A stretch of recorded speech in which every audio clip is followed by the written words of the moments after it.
L'Impact augmente ses prix pour 2019. Bienvenue à Focus. Mon nom est Ray Lalonde, analyste, consultant et conférencier en sport et en business, chroniqueur à Cogeco et à RDS et grand consommateur de sport. Voici Focus, mon podcast quotidien sur les grands sujets dans l'industrie du sport. Et c'est parti. L'Impact de Montréal augmente ses prix dans quelques sections populaires en 2019, puis a procédé à cette annonce cette semaine. On l'a fait de façon publique alors que Richard Legendre a rencontré les médias à quelques endroits et a parlé publiquement de la stratégie derrière. C'est toujours une question d'offre et de demande quand on parle d'augmentation de prix.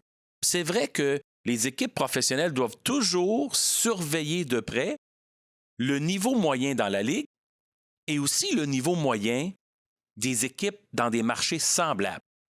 On ne peut pas demander à une équipe dans la Ligue nationale de hockey, par exemple, comme Caroline, d'avoir le même prix moyen qu'une équipe comme Toronto ou les Rangers de New York. On ne peut pas demander non plus à une équipe comme les Blue Jackets de Columbus d'être comparable aux Kings de Los Angeles ou aux Canadiens de Montréal. Il faut suivre son marché selon la capacité de payer, selon la place de cette équipe sportive-là dans son marché. Ça s'applique à l'Impact de Montréal aussi. Atlanta United, les Sounders de Seattle, Toronto FC sont des équipes avec des grands bassins de population, avec des foules et une base de billets de saison très élevée comparée à l'Impact. Alors, c'est normal que ces villes-là, puisqu'il y a des demandes, des listes d'attente dans certains cas, chargent plus cher pour les billets. Mais on doit quand même suivre de près et essayer de se rapprocher toujours vers le haut. Alors ça, il faut accepter que toutes les équipes doivent faire ce genre de travail-là pour évaluer où ils en sont vis-à-vis le reste de la Ligue. Par rapport à ce qu'ils ont fait, ils ont annoncé une reconfiguration. Moi, ce que j'appelle, c'est une segmentation des sièges, c'est-à-dire qu'on redivise les sièges selon la popularité, bien entendu. C'est normal aussi de charger plus cher pour les billets qui valent plus cher. Billets qui valent plus cher, ça équivaut aux billets demandés.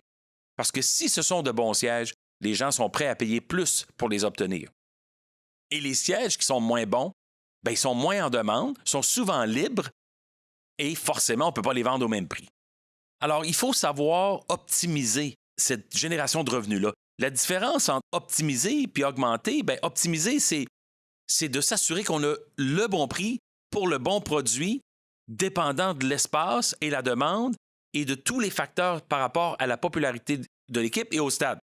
Augmenter, c'est simplement augmenter ses prix d'une section à l'autre tel qu'on le désire. Alors, il y a quand même une différence. Dans l'article de la presse la semaine dernière, la première rangée de la section 133 va voir le coût de son billet de saison.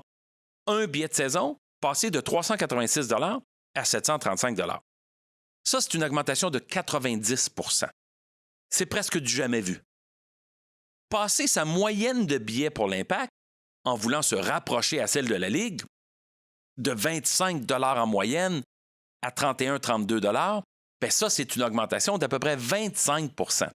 Et là, on parle de l'ensemble des sièges du Stade Saputo. Encore une fois, c'est très agressif. Le danger d'aller trop agressivement, trop rapidement, c'est que ça donne un choc à ses partisans les plus fidèles.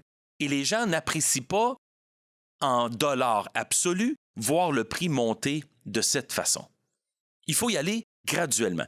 Je ne dis pas qu'ils n'ont pas raison de charger plus cher pour des zones recherchées, populaires, celles qui sont en demande, puis je ne dis pas qu'il ne faut pas reconfigurer. Au contraire, il faut reconfigurer. Il faut quasiment surveiller ça à la loupe et analyser de saison en saison. Sauf qu'à un moment donné, d'une rangée à l'autre, d'une section à l'autre au niveau vertical, si on veut, le prix des billets peut coûter dramatiquement plus cher et le gars est juste à quelques pieds ou quelques mètres à côté. Les gens le savent, ça. Alors, il faut toujours être très prudent dans notre stratégie. Ils ont dit qu'il y avait 55 % des sièges qui vont rester au même prix. Ça, c'est excellent. Puis 31 % des sièges vont diminuer. Ça aussi, c'est excellent, c'est encore mieux.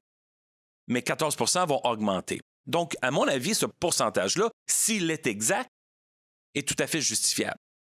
La question, c'est qu'avant d'augmenter de façon trop dramatique, est-ce qu'on ne devrait pas se poser la question « vendons nos billets d'abord, remplissons le stade d'abord, essayons d'augmenter les revenus ailleurs que les billets d'abord ». Parce que passer les augmentations, puis l'espèce de constatation qu'on est dernier ou avant-dernier ou parmi les derniers de la Ligue en termes de revenus, puis qu'on paye les joueurs parmi les meilleurs, les mieux payés, peut-être qu'on n'a pas réussi à avoir la performance qu'on voulait des joueurs puis de la masse salariale qu'on paie.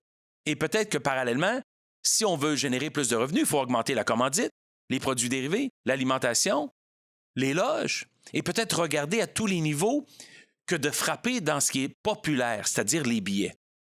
C'est important de suivre les tendances de la Ligue, ça c'est sûr, mais c'est important aussi de ne pas transférer cette faim, cette soif pour augmenter ses revenus vers le partisan. Il faut trouver des façons innovatrices, il faut trouver des façons nouvelles, créer de nouvelles sources de revenus qui n'existaient pas avant pour générer des revenus supplémentaires. Parce que quand on est rendu à augmenter les billets de façon dramatique, puis on est une équipe qui attire à peu près 18 000 personnes sur un stade d'à peu près 22 000 personnes, ou 20 300 si mon chiffre est correct, la moyenne de la Ligue l'an dernier, c'était 22 000. Alors, l'impact à peu près 2 à 3 000 sièges qui ne sont pas vendus, en tout cas qui ne sont pas rapportés dans la capacité. Il faut trouver une façon de vendre ces billets, remplir le stade, créer la rareté.